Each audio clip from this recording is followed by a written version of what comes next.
Hello friends, आज का हमारा प्रैक्टिकल है frost free refrigerator timer motor. जैसा कि नाम बता रहा है, frost free refrigerator timer motor. इसका इस्तेमाल फ्रोस्ट फ्री रेफ्रिजरेटर में किया जाता है। इसका काम क्या है? इसका काम है रेफ्रिजरेटर को कूलिंग साइकिल में और हीटिंग साइकिल में मेंटेन करना। इसकी जो टाइमिंग है वो है 8 आवर टाइमर, मीन्स 8 आवर ये कूलिंग मोड पे काम करेगा और 15 मिनट से हीटिंग मोड पे काम करेगा। अब आज हम बात करेंगे इसको कैसे चेक करेंगे ये वर्किंग में है या नहीं है, ख़राब हो गया या नहीं हुआ, और इसके इंटरनल ये कैसे करंट को सप्लाई पास करता है वो भी हम इसको खोल के चेक करेंगे। तो अब हम बात करते हैं, जो हमारा टाइमर मोटर है इसके 4 टर्मिनल हैं, 2, 3, 4, 1। इसकी मैंने एक डायग्राम भी बना दिया है, वायरिंग डायग्राम बना दिया है, आप देख सकते हैं। जो 3 नंबर है ये फेस है और 1 नंबर है न्यूट्रल। आपको पता है कोई भी एसी अप्लायंस है, कोई भी अगर इलेक्ट्रिकल अप्लायंस है, उसको चलने के लिए फेस और न्यूट्रल दोनों की ज़रूरत पड़ती है। तो टाइमर मोटर को 3 नंबर से फेस मिलेगा और 1 नंबर से न्यूट्रल मिलेगा। तो जब ये फेस और न्यूट्रल सप्लाई मिल जाएगी, टाइमर मोटर का जो गियर है वो घूमने लग जाएगा और टाइमर स्टार्ट हो जाएगा। ये जो 3 नंबर है, जो ये 3 नंबर है हमारा फेस है, ये 4 नंबर और 2 नंबर से अपनी जो कनेक्शन है वो शेयर करता है। अब ये 4 नंबर क्या है? 4 नंबर है कूलिंग साइकिल। आप ये देख सकते हो, एनसी कंडीशन है। ये एनसी कंडीशन नॉर्मली क्लोज। जो कूलिंग साइकिल होती है रेफ्रिजरेटर में वो इस वाले टाइमर में 8 घंटे है, मीन्स 8 घंटे टाइमर का जो कनेक्शंस है वो फेस जो सप्लाई है 3 नंबर से 4 नंबर की ओर जाएंगी। और जब ये फर्स्ट 8 घंटे हो जाएंगे, जब टाइमर मोटर को चलते हुए 8 घंटे हो जाएंगे, तो टाइमर मोटर क्या करेगा? टाइमर मोटर के अंदर कैम सेटिंग रहती है, उस कैम की वजह से जो कनेक्शन 3 और 4 के हैं वो उठ के 3 और 2 के हो जाएंगे। तो जो 2 नंबर जो एनओ था, नॉर्मली ओपन था, वो एनसी हो जाएगा और एनसी होके हीटिंग साइकिल स्टार्ट कर देगा, जिसे डिफ्रोस्ट साइकिल भी कहते हैं। और जब ये डिफ्रोस्ट साइकिल में वर्किंग करने लग जाएगा तो हमारा हीटर ऑन हो जाएगा और 4 नंबर का जो कूलिंग साइकिल है ये हट जाएगा, ये एनओ हो जाएगा। तो किसी एक कंडीशन में या तो 3 और 4 के कनेक्शन होंगे या 3 और 2 के कनेक्शन होंगे। जब कूलिंग साइकिल चल रही होगी तो हीटर बंद रहेगा और जब हीटर चलेगा तो कूलिंग साइकिल बंद रहेगी। यहाँ पर आप देख सकते हैं कि ये रजिस्टर लगा हुआ है, रेजिस्टेंस लगा हुआ है। यहाँ पर 2 से 3 ओम किलो ओम का रेजिस्टेंस लगा रहता है। 2 से 3 किलो ओम का आपका रजिस्टर लगा रहता है, रेजिस्टेंस लगा रहता है। और रेजिस्टेंस के थ्रू ही हमारी जो सप्लाई है वो मोटर तक पहुँचती है। तो इसको हम जब खोल के देखेंगे तो इसको आपको मैं रजिस्टर भी दिखाऊंगा कि जो रजिस्टर है वो किस तरह से लगा हुआ है। और तो ये 3 नंबर क्या होगा? 3 नंबर हमारा फेस हो गया और 1 नंबर हमारा न्यूट्रल हो गया। और जो शेयरिंग हो रही है, जो शेयर क्या करे? फेस शेयर हो रहा है। तो फेस शेयर हो रहा है between 3 and 4 and between 3 and 2। जब हमारा कूलिंग साइकिल में सर्किट हमारा टाइमर काम करता है तो हमारी कंप्रेसर मोटर ऑपरेट रहती है, ओके रहती है। आप देख सकते हो, मैंने ऊपर वायरिंग डायग्राम भी बनाया हुआ है। जब 3 नंबर हमारी 3 नंबर और 4 नंबर कनेक्शन रहते हैं तो सप्लाई कहाँ जाती है? फेस कहाँ जाता है? फेस हमारा कंप्रेसर को मिलता है और इवापोरेटर फैन को मिलता है और हमारी रेफ्रिजरेटर कूलिंग साइकिल पे काम करता है। और जब ये मोटर हीटिंग मोड पे आ जाता है, डिफ्रोस्ट मोटर टाइमर पे आ जाता है, तो ये जो 3 नंबर 4 नंबर कनेक्ट है ये 3 और 2 पे हो जाता है और ये कनेक्शन हमारे बंद हो जाते हैं और 3 और 2 के लग जाते हैं। और यहाँ से सप्लाई कहाँ जाती है? हमारी हीटर को जाती है। बीच में एक हमारा बायोमेटल आता है, आपको पता है बायोमेटल क्या करता है? जब बायोमेटल इवापोरेटर का तापमान -5 डिग्री सेल्सियस से कम होगा तो बायोमेटल सप्लाई करके हीटर को ऑन करता है।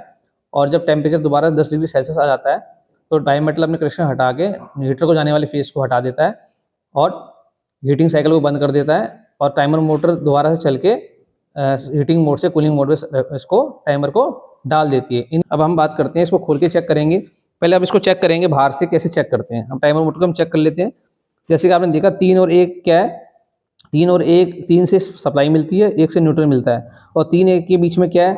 रजिस्टर वैल्यू है 2 से 3 किलो ओम और मोटर भी है, मोटर की वाइंडिंग भी है और रजिस्टर भी है। मीन्स अगर हम इसको 3 और 1 में चेक करेंगे तो हमें किलो ओम में रखना है। हम ये मल्टीमीटर की मदद से इसको किलो ओम में रख लेंगे। ये मैंने किलो ओम में रख लिया है। अब 3 और 1 में अगर इसकी टाइमर मोटर सही है, इसका रजिस्टर सही है, तो किलो ओम में वैल्यू आएगी 3 और 1 के बीच में। अगर 3 और 1 के बीच में किलो ओम में वैल्यू आती है, इसका मीन्स कि हमारा रेजिस्टेंस भी ठीक, रजिस्टर भी ठीक है और टाइमर मोटर की वाइंडिंग भी ठीक है। अब हम देखो 3 नंबर पे मैंने रखा है ये और 1 नंबर पे रखूंगा मैं, तो कोई ना कोई वैल्यू दिखानी जरूर चाहिए। ये देखिए,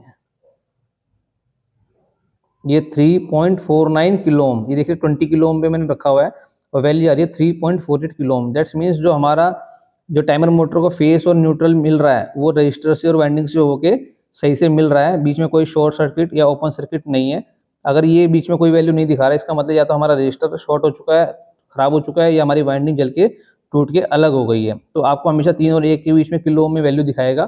तो अगर वैल्यू दिखा रहा है तो हमारा ये पॉइंट ठीक है, अगर वैल्यू नहीं दिखा रहा तो हमारा टाइम मोटर खराब हो चुका है। तो हमने 3 और 1 के बीच में देख लिया इस पर ड्राइंग।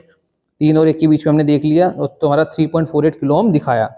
अभी जैसे कि बता रहा हूँ कि ये 3 और 4, अब ये कूलिंग मोड में ऑपरेट है, तो 3 और 4 वाला 3 नंबर जो शेयर कर रहा है वो 4 से कर रहा है, इसका मतलब ये हमारी कंटिन्यूटी दिखाएगा। अगर 3 और 4 में कंटिन्यूटी दिखा रहा है, इसका मतलब ये कनेक्शन हमारे कूलिंग मोड में से कनेक्शन हो गया, इसको हम कर लें कंटिन्यूटी मोड पे ले लेंगे। ये हमारा 3 नंबर है और ये हमारा 4 नंबर है। ये देखिए ये बीप साउंड भी हो रही है। तो अगर कूलिंग मोड में 3 और 4 की जो बीप साउंड आ रही है और रजिस्टर वैल्यू 5 ओम से भी कम आ रहा है, इसका मतलब ये हमारे कनेक्शन सही लगे हुए हैं, कूलिंग मोड पे हमारे पॉइंट्स सही से लगने चाहिए, वो लगे हुए हैं। अब ये 3 से और 2 पे देखूंगा तो कोई वैल्यू नहीं दिखाएगा, क्योंकि जो शेयर हो रहा है वो 3 और 4 के बीच में हो रहा है कूलिंग मोड में, और 3 और 2 में कोई वैल्यू दिखाएगा नहीं। तो आप देख सकते हैं 3 और 2 पे कोई वैल्यू नहीं आ रही। दैट्स मीन्स अभी हमारा ये जो टाइमर मोटर है वो कूलिंग मोड पे काम कर रहा है। अब इसको हम हीटिंग मोड पे कर लेते हैं। हीटिंग मोड पे कर लेते हैं। हीटिंग मोड पे जब करेंगे तो ये इसके कनेक्शंस हट जाएंगे। ये मैंने कर लिया इसको हीटिंग मोड पे। ये स्क्रू ड्राइवर की वजह से हम इसको हीटिंग मोड पे, ये आवाज़ करेगा टक। ये अब मैंने कर दिया है, इसको हीटिंग मोड पे कर दिया। अब जो मेरी वैल्यू दिखाएगा 3 और 2 की दिखाएगा, मतलब मीन्स ये एनसी हो गया है, और ये जो 3 से 4 वाला ये वाला पॉइंट हट गया है। अब ये टाइमर मोड हमने देख लिया, मैनुअली करा, और ये वैल्यू देखिए अब 3 और 2 पे दिखाओ। ये 3 और 2 पे दिखाएंगे वैल्यू।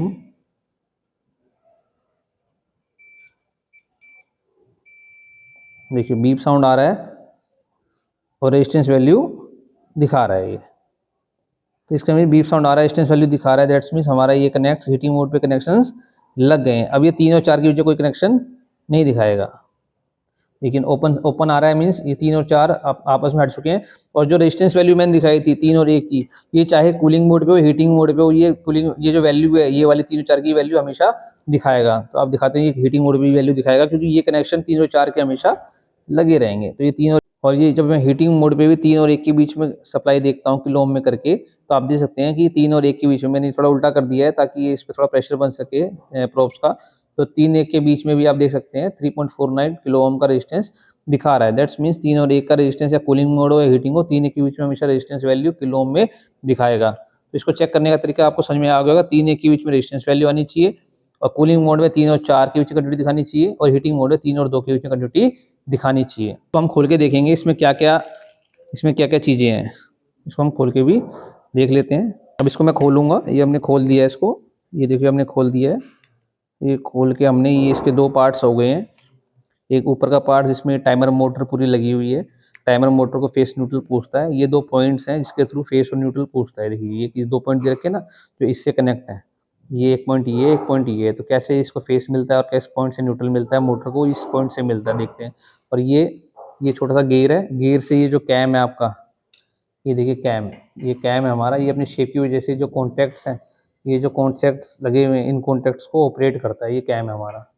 आप देखते हैं शेप देख सकते हैं इसकी, कैसी शेप है इसकी। तो ये गेयर, ये जो गेयर है हमारा, ये देखिए इस गेयर से ये कैम ऑपरेट करता है। ये टाइमर मोटर इस छोटे से गेयर को ऑपरेट करती है। इससे हमारा ये जो कैम है ये भी क्लॉकवाइज घूमता है, ये हमारा क्लॉकवाइज घूमता है। और ये जो 2 पॉइंट दे रखे हैं, इससे फेस और न्यूट्रल टाइमर मोटर तक पहुँचती है।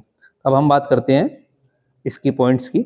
अब ये देखते ये क्या है हमारा, ये देखिए। तो जैसे कि मैंने आपको बताया था कि ये हमारा हो गया, यहाँ से देख सकते हो आप, ये हमारा हो गया है, ये हमारा 1 नंबर है, ये हमारा 1 नंबर है, और ये हमारा 3 नंबर है। अब 3 नंबर बीच में दे रखा है, देखो ये रहा। तो 3 नंबर वाली ये तीनों देखो, ये शेयर कर रहे हैं आपस में, क्या कर रहे हैं, फेस शेयर कर रहे हैं। तभी ये दो आपस में जुड़ जाते हैं, 3 और 2, 3 और 4, 3 और 4 जुड़ जाएंगे तो कूलिंग मोड, और अगर 3 और 2 जुड़ जाएंगे तो हीटिंग मोड चल जाएगी। और ये रजिस्टर लगा हुआ है, देखो रजिस्टर, ये किलो ओम का रजिस्टर लगा है, इसके बीच में एक रजिस्टर भी लगा हुआ है। तो जो दिखाया था जैसे कि मैंने ड्राइंग में, टाइमर मोटर को जो सप्लाई फेज जाता है वो रजिस्टर से होके जाता है। तो ये रजिस्टर कितने किलो ओम का है ये देख ले, चेक करते हैं मल्टीमीटर से। ये देखिए इसकी रेजिस्टेंस वैल्यू आ रही है 0.20 किलो ओम। 0.20 किलो ओम का ये हमारा रजिस्टर है जो लगा हुआ है।